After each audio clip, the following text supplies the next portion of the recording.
Autre sujet, deuxième titre de ce 20h, le chef du gouvernement ivoirien prend part aux assises annuelles de la BAD pour l'année 2013.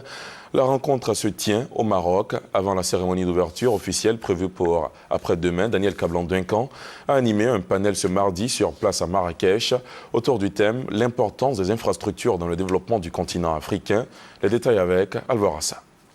Le projet des autoroutes Abidjan-Lagos, Abidjan-Niamey, la réussite du système énergétique de la Côte d'Ivoire, cas de la centrale d'Azito, qui est un exemple reconnu par la Banque mondiale, selon le Premier ministre Daniel Kablan-Duncan, et qui permet d'approvisionner la sous-région. C'est sur ces projets que le Premier ministre a développé son intervention lors du panel consacré au rôle des infrastructures dans le processus de développement du continent africain. Au niveau des pays de l'ASEAN.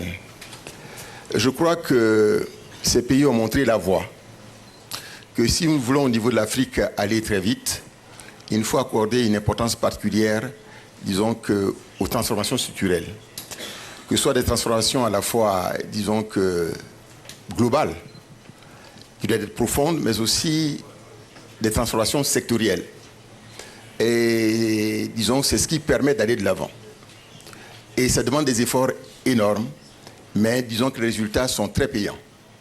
Pour lui, donc, les infrastructures sont essentielles pour le développement de l'Afrique. Et cela est soutenu par la volonté politique des présidents qui veulent faire, en tout cas au niveau de la CEDEAO, une CEDEAO des peuples avec une intégration réussie.